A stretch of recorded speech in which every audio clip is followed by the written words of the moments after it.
Si on parle de cybersécurité à tous les CTO, il est quasi certain que tous nous diront que c'est un enjeu majeur pour les équipes et que tout est mis en œuvre pour garantir des systèmes sans faille.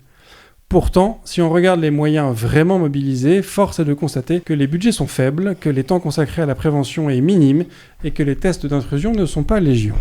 Mais alors, pourquoi la cybersécurité est tant évoquée mais si peu considérée ? Pourquoi les attaques sont encore passées sous silence ? Et surtout, les attaquants ont-ils au final plus de moyens ? Pour répondre à ces questions de vision, je ne reçois pas Nostradamus, mais il s'y connaît en visualisation. Daniel, bonjour. Bonjour. Cosa Vostra.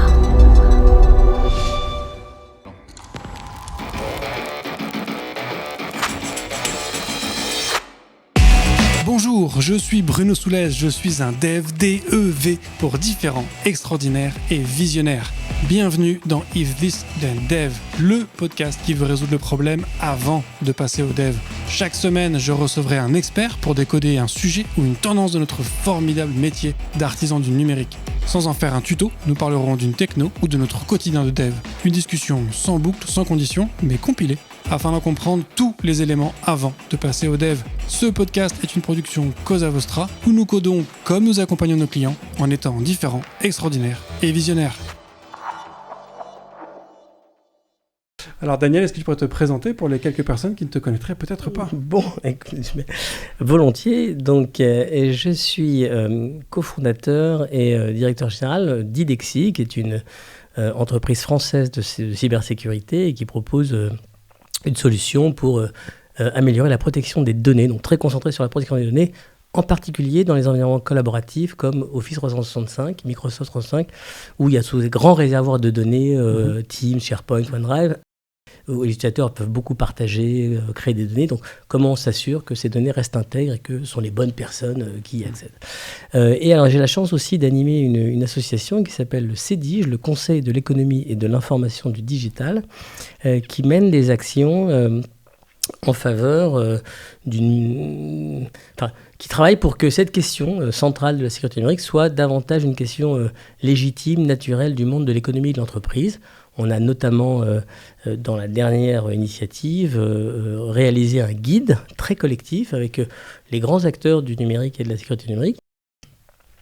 L'ANSSI, cyberalliance.gouv, le CESIN, Numéum, le SIGREF, l'AMREI, enfin donc des sigles importants du risque du numérique et de la cybersécurité, et qui a aussi mobilisé, et c'était notre volonté avec le comité éditorial qui était composé de patrons de la sécurité numérique de grands groupes français notamment, toutes les grandes institutions du monde de l'entreprise, le MEDEF, la CPME, France Digital, Croissance Plus, le METI, qui ont diffusé ce guide. Je ne sais pas si je peux le montrer. Oui, tu peux le montrer, bien sûr. Vous pouvez le retrouver sur le site du CEDIGE, CEIDIG, c'est une association à but non lucratif.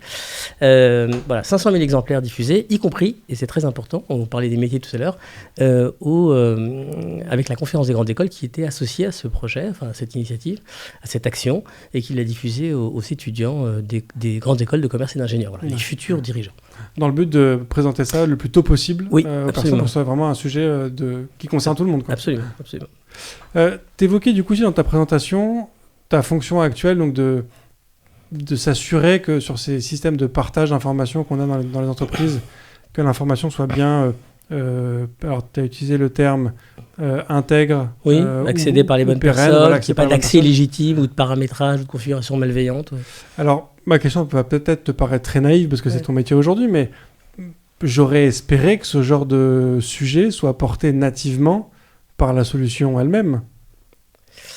Oui, alors bien sûr, nous aujourd'hui, toutes les solutions logicielles, leur job, c'est de fournir un service aux utilisateurs, que ce soit d'ailleurs des solutions de CRM, je ne sais pas, il y a des solutions qui sont dédiées aux développeurs. Le métier de l'éditeur, c'est de proposer des solutions pour faire les choses. Et après, alors parfois, il y a évidemment des solutions de sécurité qui sont intégrées. Et parfois, il faut des spécialistes qui vont s'intéresser au sujet et qui vont apporter la meilleure réponse, notamment en termes de cybersécurité, pour être sûr que tout est couvert. Voilà. Donc, chacun son métier. Le nôtre, c'est celui d'apporter une contribution et pour que cette question-là de la sécurité des données, elle soit pas parfaitement traitées, en tout cas bien traitées ou traitées avec un regard de spécialiste. Voilà, ça c'est notre job.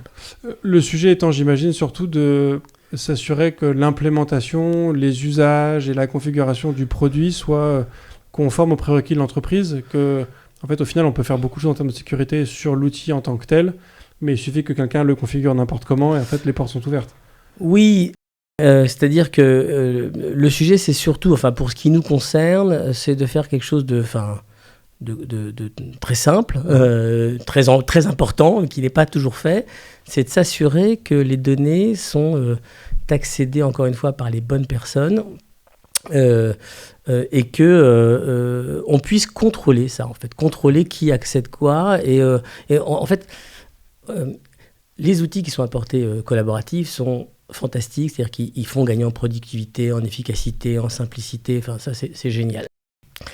On peut créer des données en grande, et c'est assez exponentiel, hein, et on peut les partager avec qui on veut. Et souvent, l'utilisateur, on peut en parler, a la main pour faire ça. Donc, évidemment, c'est fantastique, ça permet d'aller plus vite, mais ça échappe un peu à la sécurité. Comment on contrôle tout ça ? Comment on s'assure que tout ça reste intègre ? On fait des partages avec des collaborateurs extérieurs à l'entreprise, donc on fait des petites portes d'entrée sur le réseau.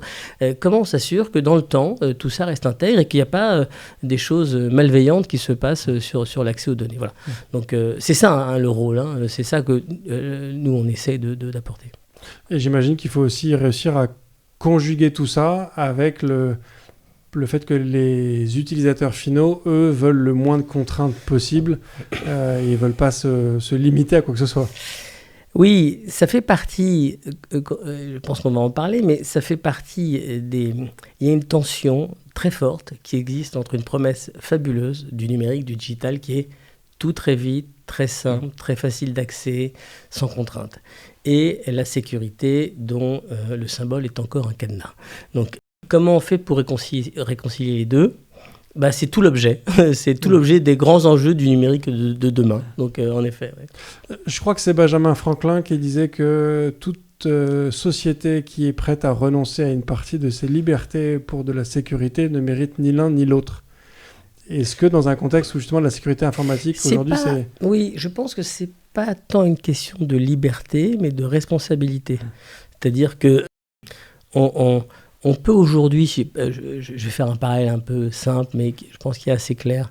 On peut rouler à 130 sur l'autoroute parce qu'on a des voitures qui le permettent, parce qu'elles offrent un niveau de sécurité suffisamment élevé, parce que les infrastructures sont sécurisées, parce qu'on a un code de la route. Voilà. Pour des tas de raisons, avant, on ne pouvait pas... Et si on n'avait pas certains dispositifs de sécurité, on ne pourrait pas bénéficier. Je pense qu'on en reparlera aussi, mais je pense qu'il y a une vraie question de maturité. Ce serait un peu enfantin de penser qu'on peut bénéficier 100% du progrès technique sans faire aucun effort. Voilà, donc je pense qu'il faut accepter un peu d'effort pour avoir en retour un bénéfice important. Et le numérique offre un bénéfice très important. Il y a quand même cette impression, c'est ce que je disais en intro, que ce sujet de la sécurité n'est pas toujours très pris au sérieux, que ce soit par les dirigeants, que ce soit par les équipes tech ou que ce soit même par les utilisateurs en tant que tels. Ouais. Est-ce que c'est uniquement cette perception que la sécurité c'est une contrainte ou il y a juste une espèce d'insouciance généralisée ? Je pense qu'il peut y avoir encore un peu d'insouciance, il y a une forme de contradiction. On ne connaît pas de société démocratique, stable, performante, qui puisse fonctionner sans sécurité. Ça, on l'a parfaitement compris pour la sécurité physique. On l'a compris avec beaucoup de bon sens. Et alors, pourquoi, quand on parle de sécurité numérique, parce que c'est peut-être encore un peu neuf, on le comprend moins bien. On n'a pas la même clé pour ouvrir chez soi sa voiture, sa cave, son bureau. On n'ouvre pas, on se sert pas d'une clé de poupée pour sa maison et son coffre-fort. C'est ce qu'on fait quand on a un mot de passe faible, voilà. Donc il y a des tas de choses comme ça. On ne met pas les clés sur la porte. C'est ce qu'on fait quand on a notre mot de passe marqué sur un post-it. Enfin, des choses qui arrivent encore. Si je prends ces exemples un peu simplissimes mais qui sont assez éclairants. Donc, pour la sécurité physique, on comprend ça très bien. Les dirigeants sécurisent leur bureau, ont des réflexes tout à fait, chacun de notre vie. Pour la sécurité numérique, c'est encore un peu. Donc, il y a ce travail à faire. Je pense que tu as raison. La sécurité, dans tous les cas, c'est un arbitrage permanent entre le bénéfice et la contrainte. où le risque et la contrainte. Quel est le niveau de contrainte que j'accepte? Pour quel niveau de risque je couvert? Voilà. Donc alors, ce qui est un peu étonnant quand on parle de sécurité numérique, c'est que parfois les efforts sont encore extrêmement faibles. Alors, je pense que c'est une affaire de sensibilisation, une affaire de prise de conscience, une affaire de formation aussi. Je pense que il y a parfois des gens volontaires mais qui ne savent pas bien. Voilà. Donc voilà, il y a du... Et ça touche beaucoup d'entreprises. Moi, je suis toujours très surpris parce que c'est pour ça que sur cette question de la prise de conscience, moi, je pense qu'il y a encore un chantier important. D'abord, la prise de conscience, c'est pas quelque chose de statique, hein, c'est dynamique, c'est-à-dire qu'elle doit évoluer en fonction du niveau de risque. Hein. C'est pas, le risque était différent avant et il se durcit encore aujourd'hui. J'ai un exemple pas très vieux, une entreprise, 20 000 collaborateurs, donc c'est pas une petite boîte, création de poste du responsable de la sécurité qui arrive et la personne qui s'occupe de la bureautique vient lui donner son PC. Il lui dit bon alors, est-ce que tu veux être admin de ton PC? Tu as besoin d'être admin? Alors le RSSI qui arrive, il dit c'est une blague. Il dit, non, je sais pas. Enfin, ici, si tu veux être admin, je sais pas, tu dois rester. Il dit mais ça va pas, je veux pas être admin. Enfin, voilà. Donc cette question-là, pour dire que encore récemment, et ça, dans des PME, je veux pas du tout jeter la pierre aux PME, aux ETI, mais enfin. Il y a un chantier énorme à mener auprès des managers, des dirigeants, des collaborateurs. Donc voilà, donc c'est qu'il faut faire. C'est effectivement un travail d'éducation qui commence. Alors, j'ai pas envie de dire par la base, mais c'est les utilisateurs eux-mêmes étant absolument pas conscients, formés, éduqués à ces sujets-là. Même assez rarement, en fait, au final. Tu connais beaucoup d'utilisateurs qui vont refuser d'utiliser un service. Parce que il y a une perception de la sécurité du service en question qui n'est pas suffisamment élevée. Alors, non, mais l'IFOP avait fait un sondage il y a 2 ans, qui, à mon avis, est toujours assez vrai, où il y avait quand même près d'un quart des personnes interrogées qui disaient ne pas se servir d'outils de l'entreprise, enfin numérique vraiment, par crainte pour leurs données. En fait, parce qu'ils ne savaient pas bien si on allait pas voir s'en servir, etc.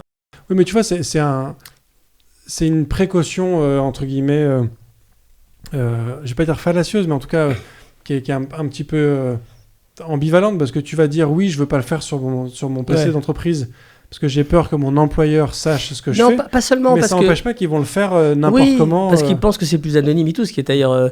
Non, c'est parce que apparemment, ils n'étaient pas convaincus du niveau de sécurité qu'on leur donnait, en tout cas sur l'intégrité de leurs données. Bon. Donc, c'est beaucoup un cas, hein, quand on fait des efforts et des investissements très lourds en transformation numérique, si les gens ne s'en servent pas parce qu'ils ont peur de s'en servir et qu'ils bypassent les règles, c'est pas terrible. Donc ça renvoie aussi un message intéressant, c'est qu'une partie, en tout cas, est d'accord pour davantage de sécurité. Donc, le réflexe de penser que les utilisateurs ne veulent pas de sécurité, ils ne veulent pas trop de contraintes, mais ils veulent de la sécurité, je pense. Tu évoquais aussi tout à l'heure qu'on a très bien compris que la sécurité physique, ça passe par un ensemble de règles et qu'on l'a compris très tôt dans les sociétés. Tu as parlé effectivement qu'il n'y a pas de démocratie qui prospère sans ces règles de sécurité de base. Est-ce que du coup, il n'y a pas aussi une des raisons de cette absence de sécurité globale qu'on a sur Internet, c'est que justement Internet est global et que du coup on n'a pas un organisme à l'échelle mondiale capable un petit peu alors je ne vais pas dire de légiférer ou de policer, mais tu vois, qui est capable entre guillemets d'intervenir sur ces notions de sécurité à l'échelle globale, et que du coup aujourd'hui on a un petit peu chaque État qui sait se protéger ou attaquer sur ce terrain de jeu, que les entreprises font comme elles peuvent dans cet écosystème-là, mais que c'est un peu au final encore le Far West, c'est un peu chacun pour soi, et du coup se protègent ceux qui savent se protéger et attaquent ceux qui savent attaquer, et c'est un peu la guerre ouverte, quoi. Bon, alors oui, enfin je sais, bon, Internet est pas c'est vrai, d'ailleurs Jean-François l'avait très bien dit, les questions de sécurité numérique sont nées ou sont durcies avec l'avènement d'Internet. Non, alors je pense que peut-être qu'il faut comprendre le contexte dans lequel on est sociologique. En fait, pourquoi c'est compliqué, même s'il y a la bonne volonté, il y a des efforts. Parce qu'il ne faudrait pas qu'on dise qu'il n'y a pas d'efforts. Moi, je trouve que, de mon point de vue, alors je ne sais pas si je suis au poste d'observation le plus proche, je trouve que pour l'instant, mais c'est pour l'instant qui est important, on s'en sort pas trop mal. Donc ça veut dire qu'il y a quand même des choses qui sont faites et des dispositifs et que les DSI, quand il n'y a pas de RSSI, prennent les choses en main ou les patrons d'infra. Non, dans quel contexte on est ? Il faut comprendre pourquoi en fait les choses se sont accélérées et comment. Il y a au moins 4 grandes évolutions, 4 bouleversements récents ou un contexte comme ça qui. Le premier d'abord, c'est on l'a dit un petit peu, on est traversé par une transformation numérique qui est extrêmement puissante, j'ai envie de dire un peu brutale. C'est-à-dire que il y a 20 ans, Google existait à peine et Amazon, et ce sont des géants totalement avec une préhension comme ça très très forte aujourd'hui. L'iPhone existait il y a 15 ans, et aujourd'hui on peut imaginer sans smartphone, bon. Donc, et elle a été tellement puissante qu'on a même été débordé sur une question aussi stratégique et essentielle que la souveraineté. C'est-à-dire qu'aujourd'hui, on a des questions difficiles de souveraineté, notamment sur l'hébergement des données, les data centers, etc. C'est allé tellement vite que l'Europe, la France, n'a pas pu proposer d'alternatives à des solutions qui sont très souvent américaines. Et voilà, donc, c'est bien, c'est pas bien. En tout cas, nous, on n'a pas pu proposer. Donc, ça est allé très, très vite. La deuxième chose, c'est qu'on l'a un peu dit. Donc, ça déjà, comment on fait bon. La deuxième chose, c'est que la promesse du digital, je l'ai dit un peu tout à l'heure, c'est tout très vite, très facile. Donc évidemment, c'est très loin des questions de contrainte. Ensuite, on est en train d'aller vers quelque chose qui s'est imposé à nous, un peu comme une espèce de culture de l'immédiateté. Moi, j'appelle ça l'impatience numérique, c'est-à-dire qu'il faut que tout se fasse extrêmement vite, qu'on accède à l'information très vite. Je ne sais pas si, pour ceux qui étaient à l'époque des modems analogiques, là, je ne vais pas me limiter. C'est une vue de l'esprit, c'est-à-dire qu'aujourd'hui, moi j'aime bien prendre cet exemple, Amazon ou Google, mais Amazon chasse la milliseconde dans la trajectoire au panier. Parce que voilà, on est tous impatients, il faut que ça aille vite. Si jamais il y a le moindre bug, il y a des boîtes qui se spécialisent parce que pour améliorer la dynamique et l'expérience client pour que ça aille très très vite. Bon, et d'ailleurs, il y a même dans le monde réel, il y a des gens qui pensent que c'est bien qu'on fasse nos courses en 10 minutes, qu'on soit livré en 10 minutes. Pourquoi 10 minutes et pas 30 ? Est-ce qu'on a besoin d'avoir nos courses en 10 minutes ? Une espèce de pression complètement dingue. Donc cette impatience numérique, elle imprime un rythme qui est complexe en termes de sécurité. Il y a un quatrième point qui est aussi un peu une contradiction, c'est que le numérique n'est jamais aussi efficace qu'il y a de données. C'est-à-dire qu'en fait, plus il y a de data, plus il y a d'efficacité dans le numérique. Et c'était assez intéressant. Au dernier Vivatech, les 2 plus grands stands, ce n'étaient pas des stands tech, c'était L'Oréal et LVMH. Donc, qui montraient comment le digital aidait ces grandes entreprises à apporter un meilleur service à leurs clients. Évidemment, plus de données, ça veut dire plus de données exposées, plus de risques numériques, etc. Donc voilà pourquoi c'est compliqué. C'est cette chaîne-là de contexte, d'environnement qui fait que... Et alors tout ça en face d'une offre de sécurité qui embarque par définition de la contrainte, en tout cas un minimum, c'est compliqué. Mais tu vois, comment expliquer que justement dans ce contexte où les choses ont évolué si vite, pourquoi est-ce que la sécurité n'a pas su évoluer aussi vite ? Parce qu'au final, si on suit effectivement cette croissance effrénée d'innovation qu'il y a eu, on aurait pu avoir tout autant une évolution des solutions de sécurité qui permettent, je ne sais pas, un chiffrement quasi permanent de l'information, tu vois, une sécurité quasi transparente parce que permanente. Alors... Non mais ce serait fantastique, ouais. Mais je ne pense pas que ça soit arrivé sur aucun des grands enjeux de société qu'on a. C'est pas vrai pour l'environnement. Si on prend l'exemple de l'environnement, c'est un sujet, c'est pas un sujet, c'est un enjeu d'humanité, pas de société. Il y a un ministère de l'environnement dans tous les pays, il y a des efforts considérables, on ne parle que de ça, pourtant la progression est toujours très lente. C'est comme ça, l'humanité a du mal avec la contrainte et a du mal à... Donc je trouve qu'on s'en sort pas si mal, mais il y a encore un boulot, et je trouve que d'ailleurs les lignes de défense qui sont faites, en particulier dans les entreprises, c'est pour l'instant pas si mal. Le danger qui qui se présente, c'est que la dynamique de la menace est très défavorable, puisque les méchants s'organisent, se professionnalisent, et comme n'importe quelle industrie, ça devient un peu une activité industrielle. Ça s'organise avec, tu sais, il y a des fournisseurs, des prestataires de services, des gens qui développent des malwares, d'autres qui les diffusent, d'autres qui assurent le service après-vente. Enfin bon.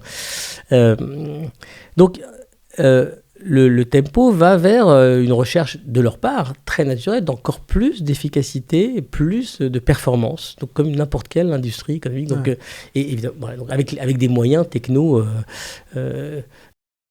Et la techno, elle est aussi au service des méchants. Donc, et Barack Obama disait, au moment de l'affaire des mails avec Hillary Clinton, disait l'absence de limite technologique à ce que nous pouvons faire doit nous faire réfléchir à ce que nous faisons. C'est-à-dire, en fait, c'est pas tant la technique qui nous limite quand on est un État, c'est l'éthique, la morale. Bon, voilà, donc c'est dangereux en général. Alors, j'ai peut-être pas une histoire du grand banditisme qui soit suffisamment étoffée, mais ce que tu décris me semble effectivement assez juste. C'est vrai que j'ai souvent entendu parler de ça, de cette structuration de côté attaquant des offres, des solutions techniques, et qu'effectivement ça se fait de plus en plus par équipe, avec effectivement chacun qui a son rôle de manière très, très organisée.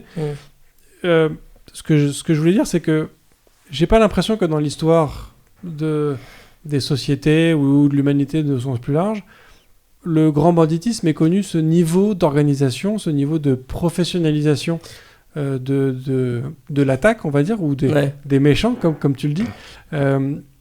Comment ça se fait qu'on arrive à ce niveau de qualité, entre guillemets, des attaquants dans la cyber? Est-ce que c'est parce que, justement, la sécurité est très basse et du coup, en fait... ou au contraire, c'est qu'on n'est pas si mauvais en termes de sécurité et du coup, ça les oblige à se structurer comme ça de leur côté? Ouais. Moi, je ne suis pas sûr. Enfin, je pense que dans le grand banditisme, quand ils s'approprient un territoire, ils le font avec beaucoup de professionnalisme. Et pour arriver à faire ce qu'ils font, sans se faire attraper, ou en tout cas en posant des problèmes sérieux, je pense non, que c'est équivalent. Donc simplement, ils commencent à investir ce terrain de jeu, si on peut parler comme ça, et que c'est compliqué parce que les moyens, c'est plus facile de se procurer un malware que de se procurer une arme. Et en plus, c'est beaucoup moins risqué puisque c'est beaucoup moins bien puni. Donc, Donc non, mais je pense qu'il y a du professionnalisme. Alors, les capacités offertes par la malveillance numérique sont peut-être plus importantes, je ne sais pas, pas réfléchir à la question, que ce qu'il est possible de faire avec un pistolet voilà, et quand on vend des produits illicites. Parce que voilà, c'est ce que je disais quand je disais que la techno, elle est aussi au service des méchants, et donc c'est plus accessible, voilà, sans doute. Voilà, donc, il y a peut-être effectivement aussi l'impression que c'est moins dangereux pour sa vie en tant qu'attaquant. Bah oui, on est derrière des écrans, on est protégé, enfin on peut mettre d'ailleurs plusieurs écrans, c'est compliqué de se faire retrouver, etc. Oui, certainement. C'est ce qui fait la difficulté aussi de retrouver les attaquants. Voilà. Et puis après, il y a aussi, comme effectivement chacun a un petit rôle, une petite organisation, enfin tu vois, chacun est sur un périmètre précis était très défini, il y a presque aussi un peu un côté de désinvolture, j'ai envie de dire au final, moi je fais rien de mal, j'ai juste fourni un algorithme qui permet de faire ça, et c'est juste que au global, ça se rend dans un schéma plus... Bon, je ne sais pas s'ils sont naïfs comme ça, mais Oui, pourquoi pas. Pourquoi pas. Tu évoquais aussi tout à l'heure que toutes ces évolutions que tu as évoquées, donc de plus de rapidité, plus de simplicité, plus d'ergonomie, cette impatience numérique que tu as évoquée, c'est comme ça que tu l'as appelé, qui était forcément pas en accord avec l'image qu'on a de la sécurité, et pour reprendre tes mots, dont le symbole est encore le cadenas.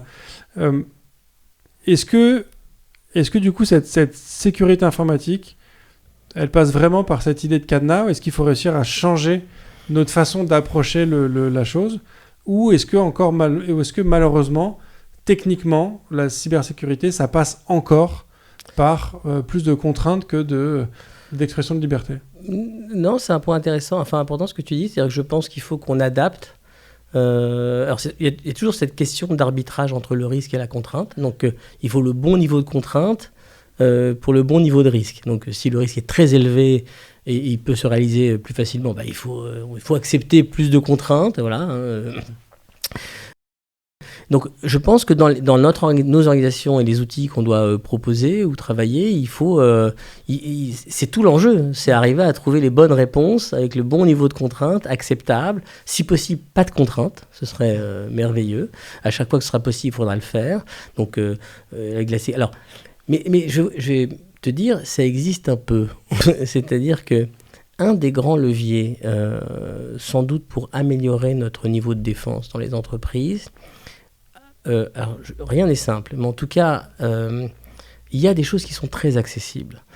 Pourquoi aujourd'hui on a encore des problèmes? Il y a, dans des études assez récentes, notamment celle du CESA, le dernier baromètre, je crois.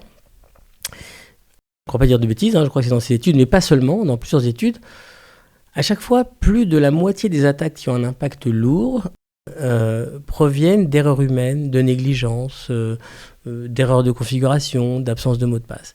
Donc c'est un chiffre, c'est à la fois effrayant et encourageant. Effrayant parce qu'on peut s'interroger et se demander comment on peut en être encore là aujourd'hui, et très encourageant parce que ça veut dire que si on modifie ça, et c'est vraiment à notre portée, on va éliminer une partie très importante des attaques, et en tout cas on va en réduire l'impact.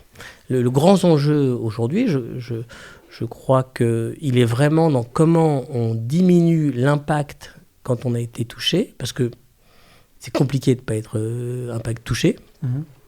Au lieu d'avoir... Et il y a une vraie différence entre est-ce que je suis... Il ne faut pas être une cible facile, voilà. Il ne faut pas être une entreprise. Il ne faut pas... Donc, on parlait tout à l'heure de cette question d'être administrateur de son poste, ou la gestion des droits.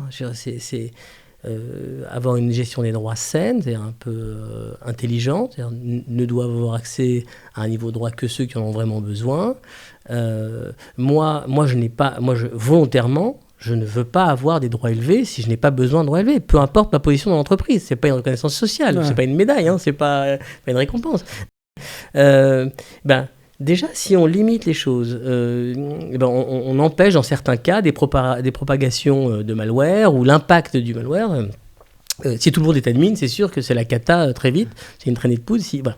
Donc il y a des gestes à faire qui peuvent déjà augmenter sensiblement, significativement le niveau de défense de l'entreprise. Et c'est ça en fait la frustration qu'on peut avoir quand on observe ça, c'est de se dire finalement il faut faire ça, et voilà. Et c'est pour ça que c'est aussi un défi collectif. Quand tu évoquais aussi le côté de proportion entre la contrainte versus le risque qu'il peut y avoir, comme tu avais une analogie tout à l'heure que je trouvais très juste sur le fait que on n'utilise pas la même clé pour ouvrir sa boîte aux lettres et pour ouvrir la porte de chez soi et le coffre de sa banque. C'est vrai que de la même façon, en tant qu'usager, je sais très bien que je ne rentre pas dans une boulangerie avec les mêmes contraintes que je vais rentrer dans ma banque ou même à la Fnac, par exemple, bien sûr, où la sécurité, ou même à Disneyland, où je vais très souvent, où la sécurité n'est pas la même, en fait. Il y a effectivement des contraintes qui sont liées en fait, au risque. Et c'est vrai que trop souvent, quand je m'identifie sur un site ou quand je me crée un compte sur le site, à peu de choses près, les contraintes sont les mêmes, en fait. Oui. Bon, c'est pas, il y a des sites où la banque, notamment, souvent exige une authentification forte, enfin, pour certaines actions, etc. Donc, et d'ailleurs, on est prêt à l'accepter. Enfin, moi, je pense Oui, mais alors, tu vois, pareil, j'ai fait un épisode il n'y a pas très longtemps avec Frédéric, le CTO de Dashlane. J'imagine que tu connais Dashlane. Bien sûr. Et j'évoquais avec lui un sujet, c'est que donc moi, je suis dans une grande banque française avec un logo rouge et noir. Et leur protocole de sécurité, donc le mot de passe, c'est un code à 6 chiffres, ce que je trouve déplorable en termes de sécurité. Et leur système de sécurité, entre guillemets, j'imagine, c'est qu'en fait, pour saisir mon mot de passe, j'ai un clavier visuel avec les numéros qui changent de position à chaque... D'accord. Donc, je comprends l'idée, du coup... c'est pour pas qu'il y ait de keylogger. Voilà, très bien. Et du coup, tu peux pas imprimer mon écran. Enfin, tu vois, tu vois, les trucs sont différents. Fine. Mais je me dis qu'à 6 chiffres, c'est quand même pas ouf en termes de sécurité. Et qu'il y a encore pas si longtemps, on me demandait de le changer, genre tous les 6 mois ou tous les ans. Ce qui est du coup une tannée de retenir 6 chiffres différents à telle fréquence. Et maintenant, du coup, ils demandent même plus de le changer. Et du coup, j'évoquais ça avec lui. Je fais comment ça se fait qu'une grande banque française comme ça ait une sécurité qui me semble aussi faillible. Et ce que lui me disait, c'est qu'ils sont aussi liés à une contrainte, c'est que leur solution doit s'adapter à tout type d'usagers, y compris des personnes qui sont absolument pas adeptes des technologies, quelle que soit leur position géographique, leur âge ou leur niveau d'éducation, et que du coup, effectivement, il faut faire quelque chose qui soit suffisamment simple et en même temps suffisamment sécurisé. Accessible, Le ratio est effectivement difficile à tenir, quoi. Oui, c'est... Enfin, la vie est faite d'équilibre. Donc voilà, ça fait encore une illustration, absolument. Ouais. Mais alors du coup, est-ce qu'il n'y a pas un moment où des acteurs, notamment comme c'est une grande banque, devraient pas imposer une espèce de step-up, de passage de marche, en disant à partir de maintenant, en fait, on arrête les conneries et on passe maintenant à une sécurité un peu plus... on force les gens, on force la main. Alors, je pense que ta banque, enfin j'espère que pour certaines actions, ils exigent, il y a du MFA, enfin de l'authentification forte, enfin tu dois confirmer, etc. Enfin, je suppose que c'est fait. Donc c'est leur façon. C'est encore avec ce mot de passe à 6 chiffres. Quand je dois vérifier quelque chose, c'est toujours avec mon mot de passe à 6 chiffres. Mais c'est sur un device que tu as enrôlé avant, enfin que tu as déclaré avant. Alors, c'est par un canal que tu as trusté. Oui, effectivement, il y a ce côté-là, mais sauf que quand je suis sur mon application, du coup, je valide en fait dans l'application en tant que telle. Et quand je suis sur l'interface web, sur mon ordinateur, en fait, le 2FA, je peux l'avoir installé aussi sur mon ordi. Et du coup, je suis tout le temps... Enfin, tu vois, je peux valider du même endroit une opération. Avec un soi-disant un 2FA. Donc, écoute, tu vois, c'est pas... Écris à ta banque. Alors, on me pose une question dans le chat que je te relais, mais je connais la réponse d'emblée, mais je la relais quand même. Est-ce qu'un dev doit avoir les droits admin sur son poste de travail ? Est-ce qu'un dev doit... Alors, je te pose la question, pourquoi il devrait les avoir ?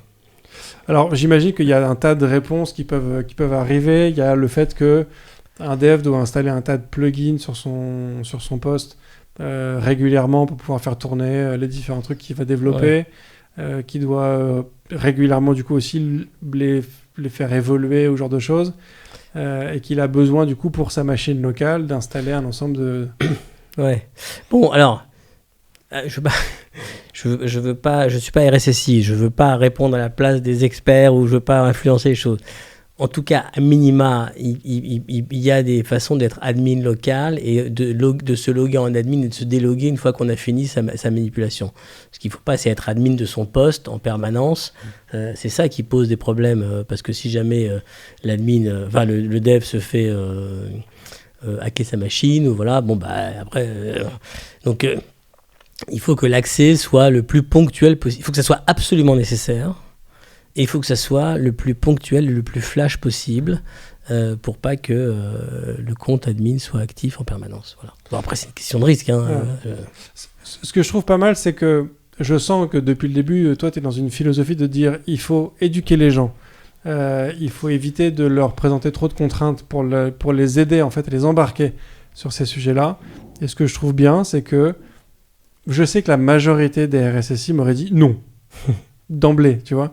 Et toi, tu as su quand même m'expliquer que potentiellement, oui, juste voilà le contexte où c'est possible de... Tu vois, j'ai senti qu'il y a quand même une approche très dans la pédagogie. En fait, je pense que il faut pas se leurrer. Il faut que les choses soient acceptables. Et il faut qu'effectivement il y ait de la pédagogie et que souvent on part de moins 10, il faut arriver à plus 10. Et si on veut faire plus 100, les gens font autrement, ils bypassent, ils sont contre, etc. Donc comment on s'y prend ? Donc moi j'ai pas de réponse idéale pour toutes les situations. Je dis simplement, ça dépend où on est, où on va et comment en fait on accepte un minimum de risque. Enfin, si on peut accepter 0, évidemment, moi je suis le premier à applaudir des deux mains et préférer. Mais comment intelligemment on arrive à garder la fluidité et l'efficacité sans... Parce que c'est compliqué d'imposer. On accepte des contraintes extrêmement fortes quand le risque est extrêmement élevé. Voilà. Donc, sinon, c'est pas... Mais... Ce qui est intéressant, c'est que donc on a besoin d'accompagner, d'éduquer les gens sur ces sujets-là, que ce soit des dirigeants, des tech leaders ou même effectivement le monsieur et madame tout le monde.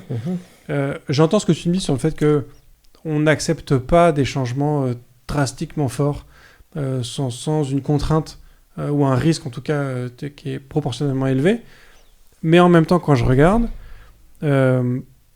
mes parents, quand ils sont nés, la télévision n'était pas présente dans tous les foyers. La télévision couleur n'existait pas. Ma fille, aujourd'hui, qui a 11 ans, l'écran, l'hyperconnectivité, le fait d'être branché partout, le fait de ne jamais craindre de se perdre parce qu'il y a tout le temps un GPS dans la poche, le fait d'avoir tout le temps quelque chose à faire, c'est inhérent pour elle. Et même pour mes parents aujourd'hui, qui pourtant... du coup, sont nés dans une époque où la télé n'était pas partout. Mes parents aujourd'hui aussi sont hyper connectés, sont hyper adeptes de ces outils-là, les utilisent au quotidien. Et je pense que même si eux, ils ont connu cette transformation, je pense qu'ils auraient du mal à revenir en fait à ce que c'était avant. Et donc pourtant, cette transformation, elle a été rapide, elle a été acceptée par tout le monde. Ah c'est sûr que quand elle apporte des bénéfices, tout le monde l'accepte. C'est pas... Oui, mais tu vois, au final... on a accepté en fait des changements drastiques de rythme de vie, de société, de tout ça. Comment ça se fait que le passage à la sécurité présente lui un frein beaucoup plus fort ?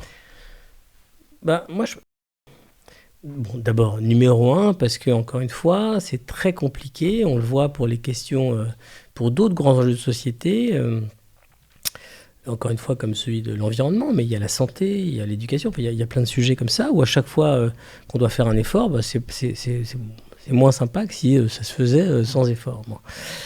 C'est pour ça que je pense que un des grands sujets, pour moi, on est dans une question de maturité. C'est-à-dire qu'il faut qu'on arrive maintenant à travailler sur le gain en maturité collectif autour de ça. Et en général, quand un enjeu de société gagnant... Alors là, on le disait, on est encore un enjeu de société, ça traverse plusieurs phases. On est encore dans une phase de jeunesse, donc ce qui en fait un enjeu très exigeant.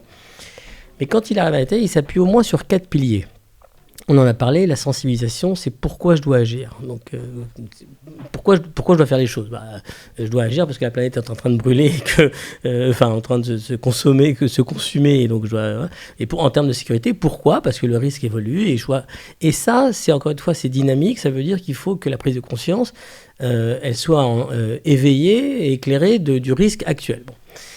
Ça, c'est un job qui est plutôt pas trop mal fait. Alors malheureusement parfois aidé par ce qui se passe, les attaques qui remontent dans la presse, et parce que dans les entreprises c'est un des sujets qui est pas mal travaillé. Mais c'est pas suffisant, parce que moi je peux être très investi des questions de l'environnement, si je sais pas dans quelle poubelle je dois mettre quel produit, et si on me donne pas les poubelles, c'est encore pire, je peux rien faire. Donc le deuxième pilier, c'est la formation. C'est comment je peux agir, qu'est-ce que je dois faire. Donc là déjà, c'est plus compliqué. Donc ça, il manque cet élément-là. Je ne dis pas que les gens ne veulent pas le faire, il faut le travailler. Le troisième pilier, c'est la réglementation. C'est quels sont les repères. Encore une fois, si on ne donne pas un code... alors, c'est pas simplement la réglementation, légale. Elle existe. Aujourd'hui, il y a les grandes entreprises, les OIV, les organisations d'importance vitale, donc celles qui sont vitales au fonctionnement de la nation. On peut considérer, la liste n'est pas publique, mais on peut considérer, on devine l'énergie, les flux financiers, etc. Les biens de consommation indispensables, etc.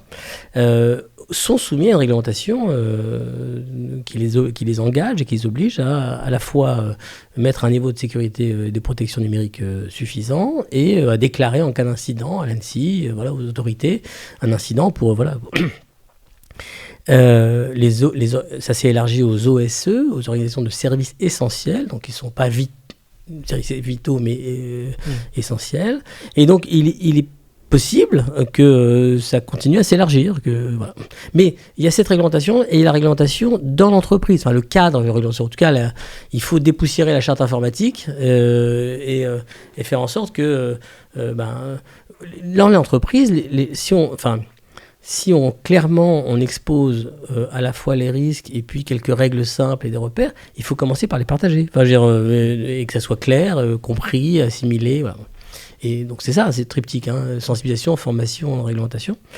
Le quatrième point, c'est les outils. Il faut que les gens aient les outils. S'ils n'ont pas les outils, c'est compliqué.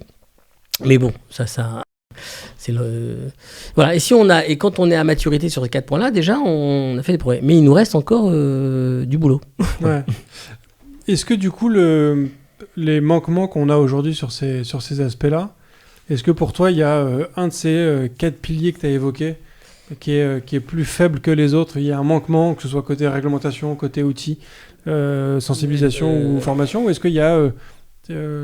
Est-ce que c'est un temps partagé, on va dire, que tout le monde est un peu... Il y a même un 5e pilier. Ouais. C'est l'organisation. En fait, et je fais le lien avec la précédente émission. C'est comment on s'organise, quelles sont les ressources disponibles, comment on forme suffisamment de personnes pour pouvoir apporter des bras et des cerveaux musclés pour répondre à ces questions.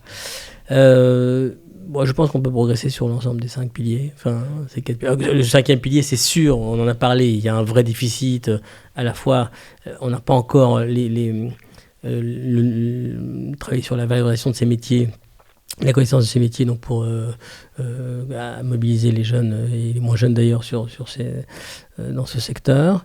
Les formations doivent encore se préciser, s'enrichir, etc. Et dans les 4 autres aussi, je pense que... En tout cas, il faut les bosser. C'est-à-dire que je ne dis pas qu'en théorie, ils existent, comment dans l'entreprise notamment, parce que ce sont des formidables relais. Comment dans l'entreprise, on travaille cette question de pas simplement de la sensibilisation, mais de la formation, du cadre, des repères qu'on donne et des outils qu'on donne à chacun. Et est-ce que du coup, côté attaquant, ils attaquent pas aussi directement ou indirectement notre capacité justement à sensibiliser les personnes, à éduquer, à s'outiller. Enfin, tu vois, est-ce qu'au final, il n'y a pas aussi cette je sais pas, une contre-information, une contre-propagande qui serait faite, ou tu vois, ils ont aussi des moyens en fait. Ouais, ils bossent pas trop. Je crois pas qu'ils bossent là-dessus. Je sais pas à quoi tu penses exactement. J'ai vraiment pas d'idée en particulier, tu vois. Non, ils bossent. Je pense qu'ils bossent vraiment sur comment faire des attaques les plus sophistiquées, les mieux fichues possibles. D'ailleurs, un des grands j'en profite pour... moi, ma crainte, c'est quand les 2 fils vont se toucher, c'est-à-dire sophistication des attaques et massivité en même temps. C'est-à-dire des attaques extrêmement personnalisées, mais en masse. Grâce à, je ne sais pas si tu as vu ce que est capable de faire Imagen de Google. Enfin, le fait tu écris un texte, ça te fait une photo en haute définition. Tu peux dire je veux un chat avec une couronne de galettes des rois sur la tête à Manhattan, et puis ça fait bon. Donc avec une dose d'intelligence artificielle, on peut imaginer que, je ne vais pas donner des idées, mais que des datas soient, et la disponibilité, on en parlait tout à l'heure, des données de plus en plus grandes, que des données sont utilisées qui sont disponibles sur Internet, sur les réseaux sociaux, voilà. Et simplement, comme on a vu qu'on était en contact, ça a capté un certain nombre d'informations, et puis tu reçois un email de ma part, très bien fait, avec une pièce jointe, te disant tiens, l'émission qu'on a faite, c'était génial. Bon. Et imagine que ça, c'est automatisé. Bon, alors comment on fait pour détecter ça ? Non, mais il y a effectivement le social engineering, c'est quelque chose d'assez automatisé. Fort. C'est-à-dire que le danger, c'est quand ça devient automatisé et que c'est un soft qui fait ça et que ça fait ça en masse. Voilà. Donc, c'est ce que tu disais tout à l'heure aussi, c'est que la moitié des attaques, ça c'est le chiffre que tu avais, la moitié des attaques qui venaient en fait d'une exploitation d'une erreur humaine. Qui est surtout... Moi, je trouve que ce sur quoi on doit se concentrer, c'est bien sûr sur les attaques, mais c'est sur les attaques qui ont un impact. Ouais. Donc, je disais, la moitié des attaques qui ont un impact lourd ont pour origine un point faible, qui est une erreur humaine, une absence de mot de passe, un mot de passe faible, etc. Et alors, ça date d'il y a quelques années. Alors, peut-être que j'ai l'histoire qui s'est déformée au fil du temps dans mon esprit, mais de souvenirs, je crois que c'était il y a peut-être 7 ou 8 ans. La chancellerie allemande a dû modifier une partie de son protocole de sécurité parce qu'en fait il y a des photos en haute définition à l'époque la chancelière Angela Merkel qui était diffusée publiquement en fait sur internet dans les différents réseaux et médias de la chancellerie directement, et en fait à force de cumuler des photos en très haute définition de la chancelière, il y a des hackers qui ont réussi à reproduire son empreinte digitale. D'accord. Et du coup, en termes de biométrie, quand tu commences à réussir à reproduire la biométrie de quelqu'un simplement de basant sur des photos haute définition et quand on parle comme de la chancelière allemande, tu vois, en termes de risque, tu vois, là, on est quand même assez élevé, quoi. C'est vrai qu'il y a une quantité d'informations mises à disposition sur Internet de manière quasi inconsciente, j'ai envie de dire. C'est-à-dire que tu vois, le social engineering se base justement ça, bien sûr, sur le fait que tu as plein d'informations qui sont disponibles. Ouais. Et ce qui est délicat, c'est qu'en fait, éduquer les gens à avoir un mot de passe complexe, à pas se créer un compte n'importe où, n'importe comment, à pas se connecter. Ça, à la rigueur, c'est facile à entendre. Tu vois, il y a des règles de sécurité fondamentales. Mais réussir à expliquer aux gens, attention, parce que quand tu diffuses cette information sur Internet, en fait, tu donnes des billes à quelqu'un qui pourrait potentiellement demain vouloir récupérer les accès à ton poste d'administrateur le jour où tu seras patron d'une boîte. Enfin, tu vois, il y a une espèce de... Ouais. Même on est en pleine contradiction. On a besoin de données pour faire du numérique et si plus on donne des données, plus on s'expose, etc. Mais ça, on l'expliquait très bien dans le bouquin. On disait pourquoi les données les plus anodines doivent être quand même... on doit être attentif à ne pas les diffuser n'importe où ou limiter vraiment leur diffusion.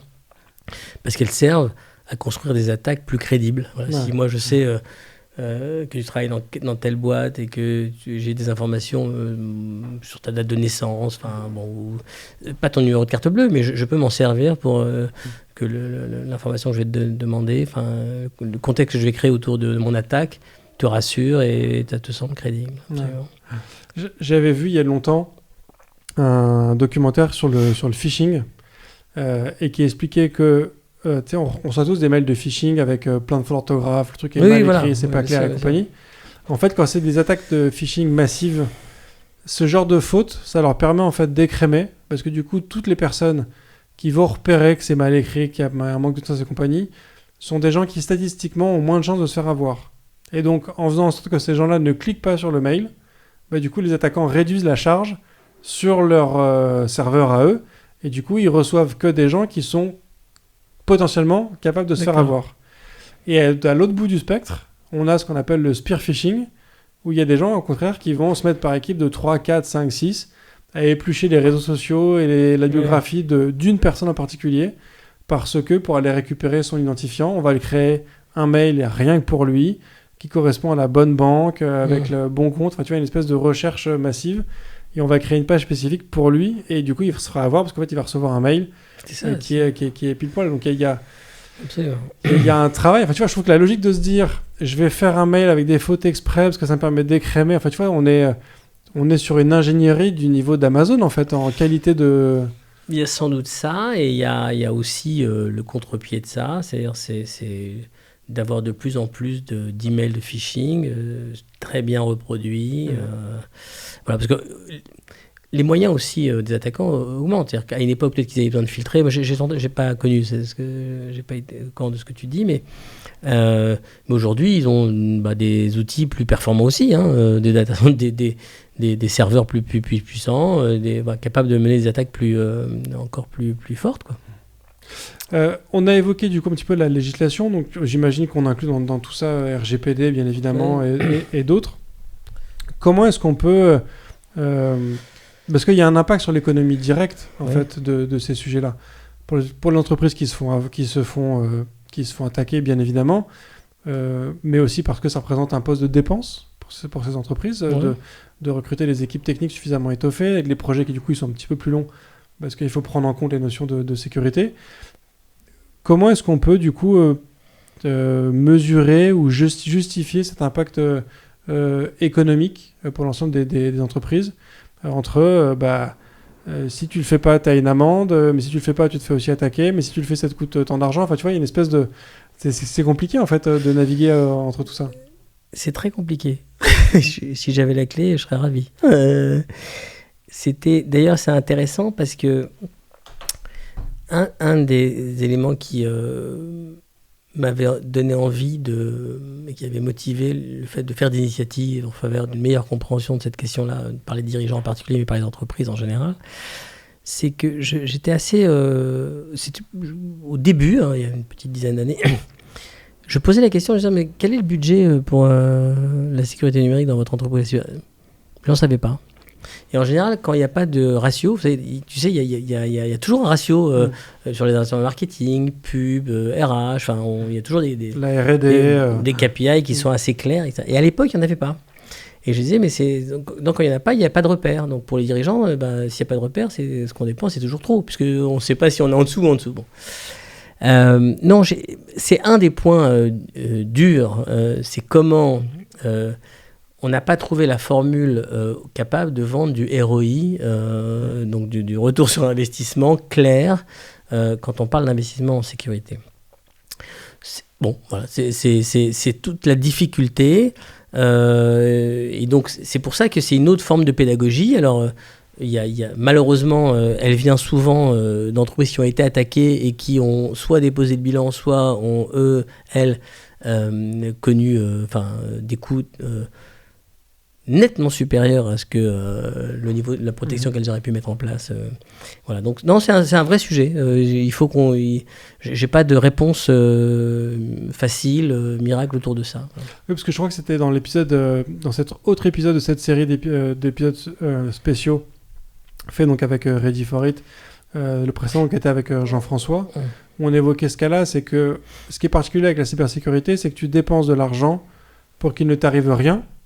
Et donc, en fait, tu peux pas mesurer l'impact, parce qu'en fait, il s'est rien passé. Donc, tant que tu es protégé, en fait, tu peux pas mesurer ce que tu aurais perdu si tu avais été attaqué jusqu'au jour où tu te fais effectivement attaquer. Et là, tu mesures, au final, ce que tu as perdu versus ce que tu n'as pas investi. Oui, bon, alors il y a quand même des dispositifs de sécurité qui sont indispensables, parce que si on ne les met pas en place, on est foutu. Enfin, on ne peut pas vivre sans anti-spam, anti-phishing, il y a des tas de choses, il y a des tas de dispositifs donc qui apportent de la valeur ajoutée, parce qu'on sait très bien que si jamais on ne les mettait pas en place, on serait... les attaques porteraient et feraient des dégâts considérables. Ce qu'on n'arrive pas à faire, c'est mesurer... ce que tu dis, c'est-à-dire en fait on dépense de l'argent pour que tout aille bien et on considère que ce bien c'est normal. Enfin en fait c'est ça le problème. C'est comme ça. Enfin après les impacts sur l'économie, il y a quand même trois. D'abord il y a énormément d'exemples douloureux d'entreprises qui ont été très durement affectées par des attaques. Mais si on fait un pas de recul, il faut quand même entendre voir ces événements-là. Et puis moi, j'ai 3 signaux comme ça intéressants à partager. Jérôme Powell, qui est le patron de la Fed, la Réserve fédérale américaine. Donc, faut savoir que depuis Alan Greenspan, qui a été un patron iconique, emblématique de cette institution, c'est la Banque fédérale américaine, la Réserve fédérale, elle donne le tempo sur l'économie mondiale et sur les... Jérôme Powell a dit l'année dernière que le risque majeur qu'il craignait pour l'économie mondiale, c'était le risque cyber, devant les subprimes et autres. Bon. Quand on sait que, encore une fois, depuis Alan Greenspan, quand chaque patron de cette institution fait attention à prononcer à la virgule près chaque mot parce que ça a un impact sur les marchés, il faut l'entendre. Il faut comprendre que quand il envisage ça, c'est... Voilà. Le département d'État américain, à la justice, a élevé au même niveau d'investigation et d'enquête les enquêtes sur les ransomware que le terrorisme. Bon, ça dit aussi quelque chose sur comment ils envisagent l'impact sur l'économie. Donc, très concrètement, c'est pas l'économie, c'est pas quelque chose d'abstrait. C'est les entreprises, l'emploi, le fonctionnement de l'État, etc.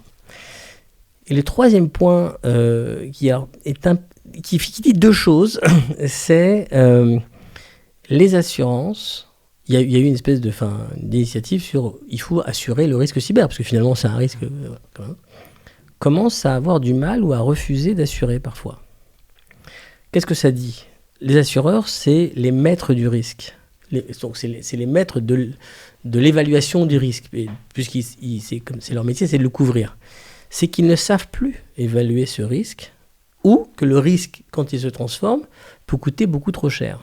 Donc c'est un indicateur qui est pas top, d'un point de vue... C'est peut-être aussi une prise de conscience, parce qu'au final, si tu t'assures auprès de...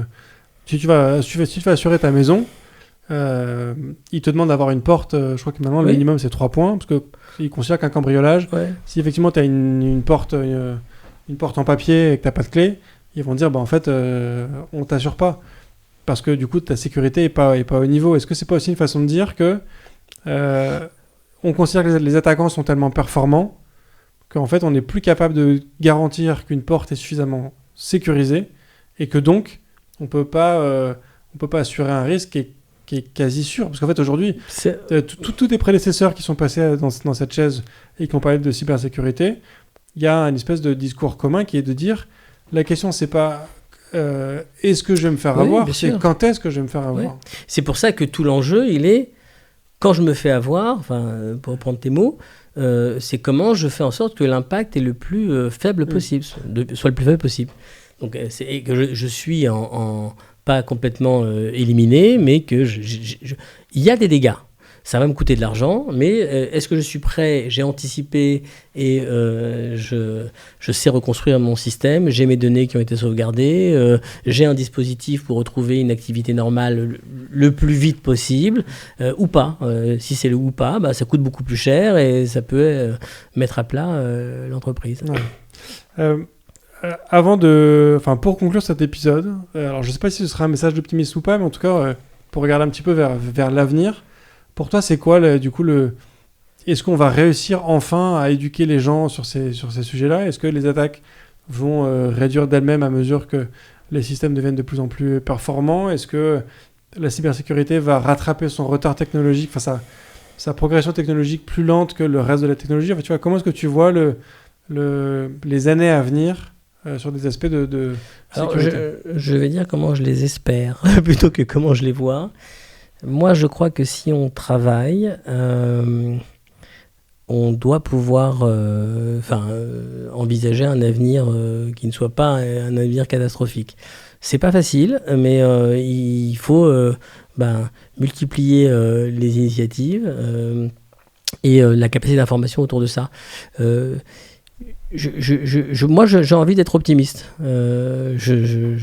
Soyons optimistes, mais il faut qu'on soit plus fort. Et parce qu'encore une fois, il y a quelques leviers qu'on peut actionner et qui sont à notre portée. Donc, c'est ça qu'il faut commencer en priorité. Voilà. Donc, il faut être optimiste, mais il faut se relever les manches. Exactement, c'est bien dit. Très bien.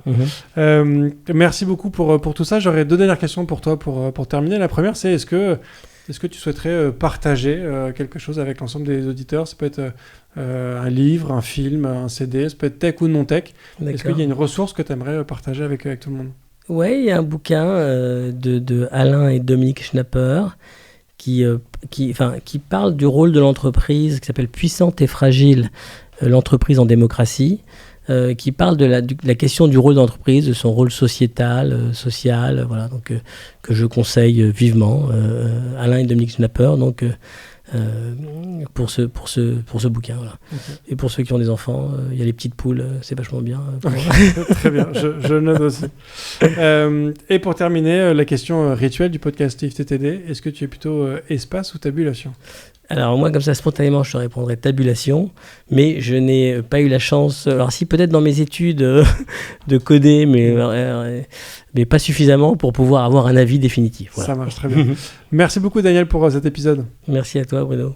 Et merci à tous d'avoir écouté cet épisode. Voilà, vous l'avez compris, il y a une sensibilisation assez forte à faire sur les notions de cybersécurité. Il faut rester optimiste sur l'avenir, mais il faut se relever les manches. Donc rejoignez l'ensemble des comités, des salons, des groupes de travail, des clubs qui peuvent exister autour de tout ça.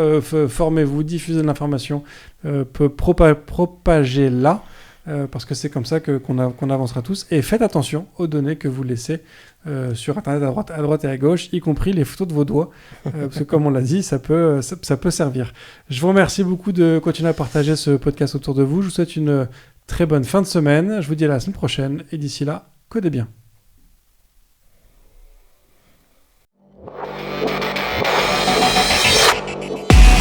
Merci d'avoir écouté cet épisode de If This Then Dev et merci à toute mon équipe de Cosa Vostra à la production de cet épisode.